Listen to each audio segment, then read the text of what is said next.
Hello. Electrostatics या आपल्या 8व्या चॅप्टरचं आजचं हे 8वं सेशन आणि आजच्या सेशनमध्ये आपण बघणार आहोत electrostatic potential due to a system of charges.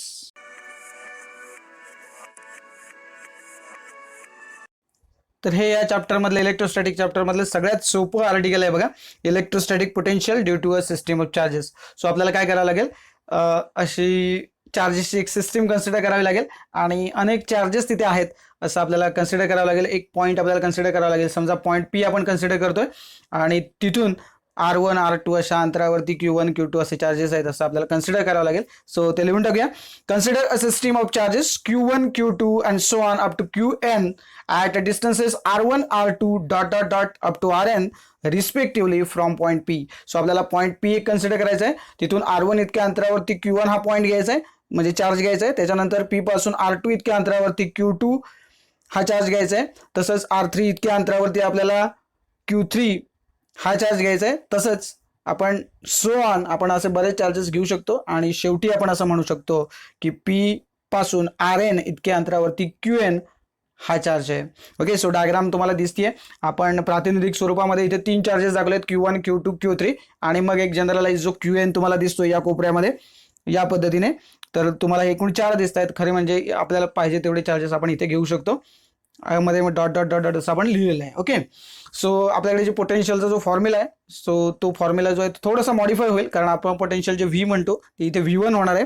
कारण फॉर चार्ज Q1 आपण कसं लिहू शकतो बघा, the potential V1 at P due to the charge Q1 is equal to, formula काय आपल्याकडे, V1 is equal to 1/4πε0 into Q1 upon R1.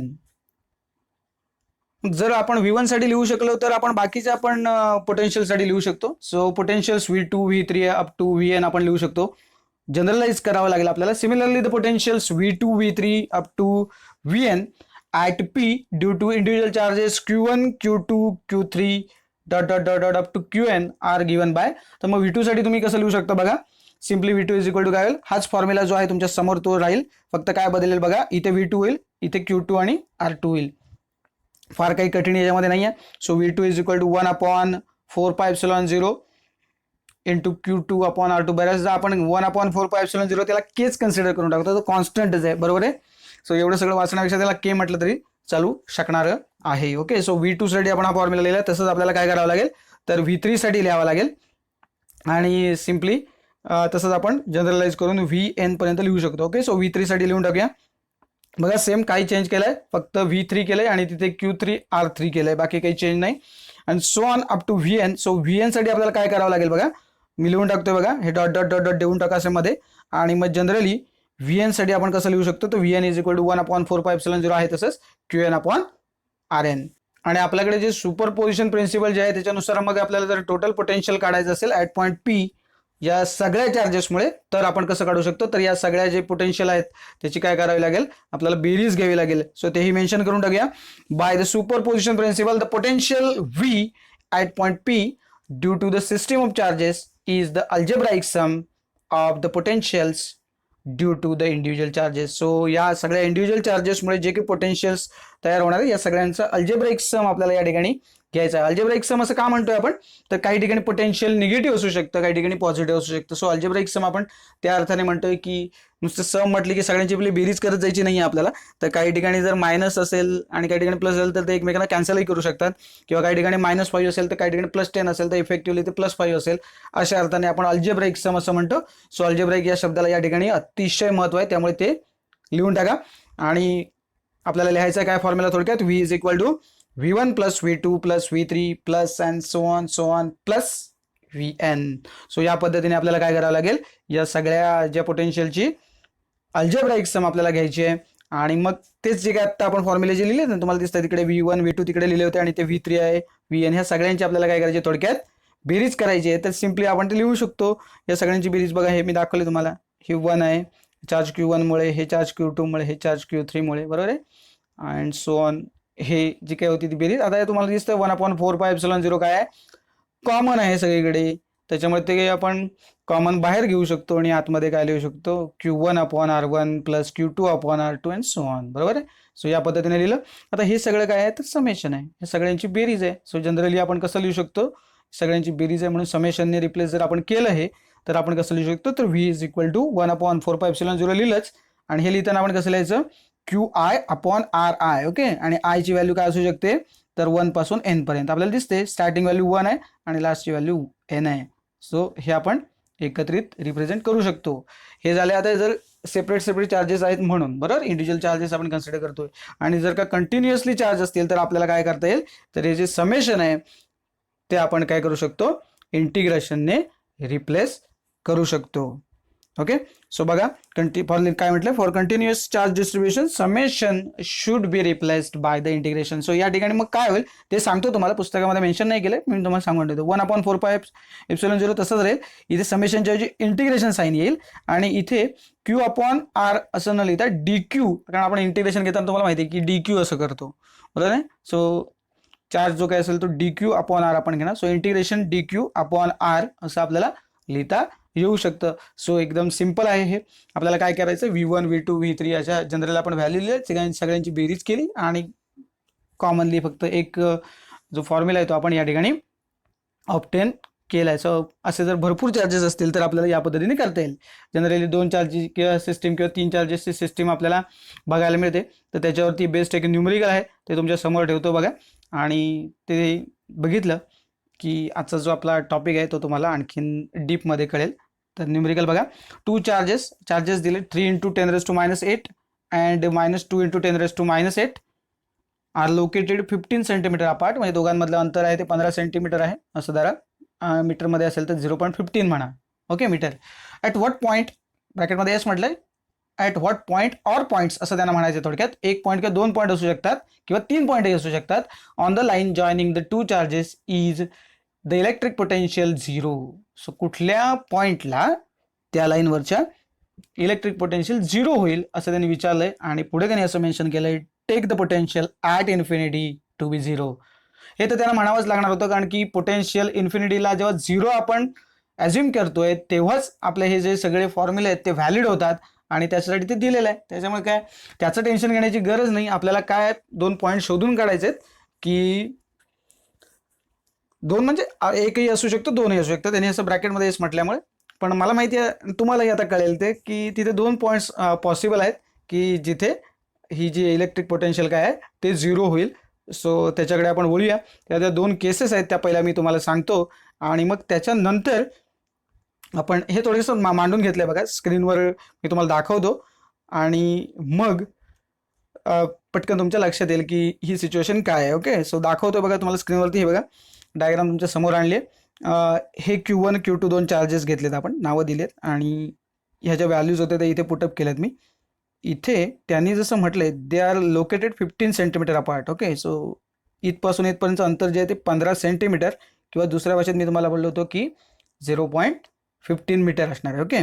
आता इथे मी काय केलंय बघा, फक्त त्याच्यामुळे की हा जो एक P पॉईंट कन्सिडर करतोय, ओके, जो या लाईनवर कुठेतरी आहे असं आपण म्हणतोय. सो तो जो P पॉईंट आहे हा या O पासून किती अंतरावर आहे, x इतक्या अंतरावर आहे असं आपण म्हटलं. ओके. तर मग हे अंतर किती होईल थोडक्यात इथलं उरलेलं, तर हे जे टोटल किती मी म्हटलंय की 0.15 आहे. 0.15 असल्यामुळे काय होईल, 0.15 - x, बरोबर आहे, कारण हा x वजा केला की हे जे अंतर आहे ते 0.15 - x आपल्याला मिळेल. ओके. सो हे फक्त तुम्हाला सिच्युएशन दाखवली आणि मग आपल्याला हे ऑब्टेन करावी लागेल एक्सची व्हॅल्यू, म्हणजे तुम्हाला कळेल की हा O पासून किती अंतरावर आहे हा P पॉईंट, ते आपण ऑब्टेन करू. ही आपली झाली पहिली केस. आणि दुसरी केस काय होते बघा या ठिकाणी, तर हा पॉईंट इकडे सुद्धा असू शकतो, ज्याच्यामध्ये या दोघांमधलं अंतर 0.15 तर होतच, बरोबर आहे. पण हा P जो पॉईंट आहे हा इथपासून O पासून किती x इतक्या अंतरावर आहे असं जर आपण गृहीत धरलं, तर मग इथे काय होईल, ही टोटल अंतर x आहे आणि त्यातलं हे 0.15 मायनस केलं तर A पासून P पर्यंतचं अंतर किती होईल, तर x - 0.15 होईल. ओके. सो बाकीची सिच्युएशन तशीच आहे. ही आपली सेकंड केस आहे. तर याच फक्त ज्या व्हॅल्यूज आहेत आता आपल्याला फक्त पुटअप करायच्या. तर पहिल्या केसमध्ये ही x आणि 0.15 - x आणि इथे x आणि x - 0.15 अशा या 2 केसेस आपल्याला या ठिकाणी बघायला मिळतील आणि त्याच्यावरूनच आपल्याला या 2 केसेस ज्या आहेत त्या सॉल्व्ह करायच्या आहेत. आता परिस्थिती अशी होती की तिसरी केस होऊ शकते का, तर तिसऱ्या वेळेला काय झालं असतं, याच लाईनवर आपल्याला असायला पाहिजे होता, म्हणजे तो कुठेतरी यायला पाहिजे होता, इकडे यायला पाहिजे होता. पण ही जी केस आहे ही थोडक्यात निगेटिव्ह डिरेक्शनमध्ये गेली असती आणि ही जी केस आहे ही पॉसिबल नाही. कारण या ठिकाणी जे काही पोटेन्शियल जे आहे तुमचं, जर इथे तो जो तुमचा पॉईंट आपण जर पी घेतला, जो आपण कन्सिडर या ठिकाणी आपण दोन्ही ठिकाणी म्हटला होता ना पी, हा आणि हा, तो समजा इथे असता तर हे पॉसिबल होणार नाही. कारण आपल्याला बेसिक टार्गेट काय आहे बघा, तर ही जी काय पोटेन्शियल जी दोघांची ही होणार आहेत कुठल्या कुठल्या ठिकाणची, तर ऑब्व्हियसली आपल्याला माहिती आहे त्या कंडिशनमध्ये पोटेन्शियल जे आहेत V1 आणि V2 ही काय यांची बेरीज जी आहे ती अल्जेब्राइक सम या ठिकाणी किती व्हायला पाहिजे, तर 0 व्हायला पाहिजे. पण आपल्याला पॉईंट असा शोधून काढायला सांगितलं, बरोबर. त्यामुळे इथली जी केस आहे ना ती व्हॅलिड होत नाही आणि म्हणून आपण ही केस इथे घेऊ शकत नाही. आणि या दोन केसेस आपण इथे या ठिकाणी डिस्कस करतोय. त्याच्यापैकी पहिल्या केसकडे आधी वळूया आणि मग त्याच्यानंतर केस 2 कडे वळूया. ओके, ठीक आहे. आणि काय फार मोठं अवघड नाही आहे, हे सिम्पली जे आता आपल्याला दिसतंय ना तेच फक्त आपल्याला मांडायचं आहे. आपल्याकडे जो वेक्टर सम आणि जे काय आपण बडबडतोय तेच सगळं आपल्याला लिहायचं आहे. फक्त जे अंतर आहे तर ते पहिल्या वेळेला इथे काय असणार आहे, थोडक्यात एक्स असणार आहे आणि दुसऱ्या तो जो काही आपण R1 R2 जे म्हणतोय ते पहिल्यांदा एक्स असेल आणि दुसऱ्या वेळेला किती असणार आहे, 0.15 मायनस एक्स. आणि दुसरी जेव्हा केस आपण सॉल्व्ह करू तेव्हा पहिल्यांदा जे असणार आहे ते आणि दुसऱ्यांदा असणार आहे त्या व्हॅल्यूज फक्त तिथेच फक्त चेंज होणार आहे. ओके, सो पहिल्यांदा आपण केस 1 कडे वळूया. बघा, given that V is equal to V1 plus V2 is equal to 0, ते त्यांनी दिलंय आपल्याला म्हणून. आणि त्याच्यामुळे हे जे इक्वेशन आहे ते आपण कसं मांडू शकतो बघा, हे मी तुम्हाला म्हटलं ते Q1 अपॉन R1 जो आहे तो आपण इथे एक्स असणार आहे आणि इथला जो Q2 आहे अपॉन R2 जे आहे त्याच्याऐवजी आपण किती लिहिलंय, तर 0.15 minus X is equal to 0. Simply हे झाल्याच्या नंतर आता परिस्थिती काय आहे बघा, काही लोक याच्यात व्हॅल्यू टाकायला जातात. टाकू नका, पुस्तकामध्ये सुद्धा टाकून दाखवले 9 × 10⁹ वगैरे. काही टाकण्याची गरज नाही. का सांगा, कारण की हा इथे मल्टिप्लाय केलेला आहे ना, इकडच्या साईडला जर तुम्ही नेला डिवाइड तर 0 होणार आहे, कारण इकडे 0 आहे. त्यामुळे याला इकडे नेऊन तो मल्टिप्लाय असला काय आणि डिवाइड असला काय तो काय होईल, 0 होईल. मग ही टर्मच मी कॅन्सल आउट करून टाकतोय. ओके, ती गेली आहे, कशी गेली आहे तर इकडे नेऊन त्याला 0 केला हे लक्षात घ्या. ओके, सो मी इथे काय लिहिलं फक्त हे या पद्धतीने. ओके, आणि आता मग मी Q1 आणि Q2 ज्या व्हॅल्यूज आहेत ना त्या फक्त पुटअप करून टाकतो ज्या तुम्हाला दिल्या होत्या आणि त्या व्हॅल्यूज मी इथे टाकल्या. इथे सुद्धा 10⁻⁸ 10⁻⁸ आहे ना, हा कॉमन काढून पण उडवू शकताय तुम्ही बघा. ओके, उडवू शकता म्हणजे कॅन्सल करू शकता तुम्ही. चांगला हुशार विद्यार्थी, तुम्हाला कळेल त्याचा अर्थ मी काय म्हणते ते. तर 10⁻⁸ घेऊन दोन्हीकडे आहे कॉमन म्हटल्यावर घ्यायचा आणि इकडच्या साईडला नेऊन टाकायचा. म्हणजे जो कन्व्हर्जन फॅक्टर जो आहे आपल्याला इंटू 10⁻⁸ वाला वगैरे तो आपण कट करून टाकतोय. मल्टिप्लिकेटिव्ह फॅक्टर, कन्व्हर्जन फॅक्टर नाही, सॉरी. तर मग इथे मी हे लिहू शकेन, याच्यात काय वाद नाही. पण तुर्तास मी आधी काय करतो, तुम्हाला हे समजावं या अँगलने इथे फक्त एक बारीक चेंज आधी करून घेतो. ते इथे प्लस आहे, बरोबर आहे ना, आपण इथे चिन्ह मायनस आहे म्हणून मी इथे काय करतोय, म्हणून मगाशी मी तुम्हाला म्हटलं अल्जेब्राइक सम, त्यामुळे मी चिन्ह फक्त बदलून घेतो, काय करत नाही. इथे हे बघा, प्लसच्या इथे मी मायनस केलं कारण इथे -2 होत्या. ओके, आता या कंडिशनमध्ये काय होईल, तर तुम्हाला मी म्हटलं तसं मी आता काय करतो, सिम्पली ते 10⁻⁸ 10⁻⁸ आहे ना इथले, हे कट करून टाकतो. म्हणजे शिल्लक कोण राहील, 3/x आणि इथे कोण शिल्लक राहील, 2 divided by 0.15 minus X is equal to 0. Okay, so त्या स्टेपला आणलोय आपण आणि इथून फक्त काय करावं लागेल, तुम्हाला क्रॉस मल्टिप्लिकेशन करावं लागेल. इथे काय होईल, 3 × 0.15 मायनस एक्स हे ब्रॅकेटमध्ये लिहावं लागेल ना तुम्हाला, हे लक्षात घ्या. आणि मायनस काय होईल, 2x होईल, बरोबर आहे, इज इक्वल टू 0 असं म्हणू शकता, किंवा तुम्ही असं म्हणू शकता की हे इज इक्वल टू हे, बरोबर आहे. तर त्यामुळे मी तसं लिहून टाकतो डायरेक्ट, 3 × 0.15 मायनस एक्स, बरोबर ना. या 3 ने या दोघांनाही मल्टिप्लाय करायचं, हे लक्षात ठेवा, म्हणून हे मी ब्रॅकेट ठेवलंय. आता काही लोक काय करतात, याने याला मल्टिप्लाय करतात आणि याने याला मल्टिप्लाय करायचं विसरून जातात आणि इथेच गोळ घालतात आणि हा गोळ घातला की उत्तर चुकतं, हे बऱ्याचदा त्यांच्या लक्षात येत नाही. आणि मग शोध, अरे मी तर सगळं बरोबर केलंय, मग चुकलं कुठे हे समजत नाही. तर त्यामुळे लगेच तुम्ही काय करून घ्या, इथे तर हे ब्रॅकेट टाकून घ्या आणि त्याच्यामुळे उत्तर तुमचं काही चुकणार नाही. आता मल्टिप्लिकेशन फक्त मी करून टाकतोय बघा, 3 × 0.15 म्हणजे 0.45 आणि 3 × x म्हणजे -3x झालं आणि इथे 2x आहे. ओके, हा -3x इकडे पलीकडे गेल्यानंतर प्लस होऊन जाईल, त्याच्यामुळे ते पण लिहून टाकतो, 0.45 is equal to 2x + 3x, म्हणजे थोडक्यात किती झाला, 5x इज इक्वल टू 0.45. आणि म्हणून आपण असं लिहू शकतो x is equal to 0.09 metre. Okay, काही लोक 0.9 लिहितील डायरेक्ट. अरे 5ने तुम्ही 0.45 ला भाग लावता ना, पहिल्यांदा 5ने त्या 0ला लागत नाही भाग, मग तुम्ही 4 उतरून घेता, बरोबर. मग 5ने 4ला भाग लावायला जाता, तो लागत नाही, तिथे 0 येतो, मग 4 उरतात, मग 5 येतात, मग 45 होतो, मग 5 9 45. ओके, सो पॉईंट जर चुकवलात तर इथे पण उत्तर चुकणार होता. ओके, म्हणून तुम्हाला पुन्हा एकदा सांगतोय की x is equal to 0.09 metre, किंवा दुसऱ्या भाषेत आपण असं म्हणू शकतो 9 सेंटीमीटर. ओके, सो ही पहिली केस आपण डिस्कस केली. सिमिलरली आपल्याला दुसरी केस पण सांगता येईल, ज्याच्यामध्ये आपल्याला सिम्पली आता जसं केलं तसं मी थोडक्यात ते आवरणार आहे, कारण तुम्हाला हे आता मी नीट सोडवून दाखवलंय. इथे पण सेम कंडिशन आहे, आपल्याला अल्जेब्राइक सम त्यांचे 0 घ्यायचे, आणि जी केस होती त्याच्यानुसार मी इक्वेशन टाकलंय बघा. मगाशी जी होती सिच्युएशन ती एक आहे x आणि दुसरा आहे x मायनस 0.15 अशी सिच्युएशन आली आहे. मगाशी जी कंडिशन होती त्याच्यामध्ये किती होते ते आपण तर 0.15 मायनस एक्स घेतले होते, आणि आताच्या केसमध्ये तुम्हाला माहिती आहे की किती आहे, एक्स मायनस 0.15 आहे. ओके, सो आता मगाशी केलं होतं तसंच हा 1/4πε0 मी काढून टाकतो सिम्पली. आता इथे Q1 Q2चे व्हॅल्यू टाकतो. ओके, आता तुम्ही काय करणार आहात, ते 10⁻⁻8 10⁻⁻8 बाहेर काढून ते कॅन्सल आउट करणार, आणि शिल्लक कोण राहणार आहे, इथे 3/x आणि इथे 2/x मायनस 0.15. आता हे सगळं काही मी तुम्हाला सोडवून दाखवत नाही, याचं उत्तर किती येतं ते मी तुम्हाला सांगतो, कारण क्रॉस मल्टिप्लिकेशन आता तुम्हाला येतंय, तुम्ही आता 12वीत आहात, त्याच्यामध्ये जमेल. तुम्ही त्याला होमवर्क समजा किंवा काहीही समजा, होमवर्क तुमचा वेगळा असणार आहे आता, आणि याच्या मधल्या स्टेप्स मी तुम्हाला दाखवत नाही, डायरेक्ट मी उत्तर दाखवतो. आणि याचं उत्तर येणार आहे x is equal to 0.45 metre. Okay, so साधारणपणे त्या ओ पासून जो आपला पॉईंट आपण कन्सिडर केला तिथून 45 मीटर इतक्या अंतरावरती आपल्याला तो पॉईंट मिळेल. सो हे दोन उत्तर आपली या ठिकाणी आलेली आहेत, आणि अशा पद्धतीने आपलं आजचं हे न्यूमरिकल इथे संपलंय. 2 केसेस आपण इथे डिस्कस केले, आणि याच्यावरती बेस्ड एक न्यूमरिकल फक्त तुम्हाला मी होमवर्कला देतो, ट्राय करा.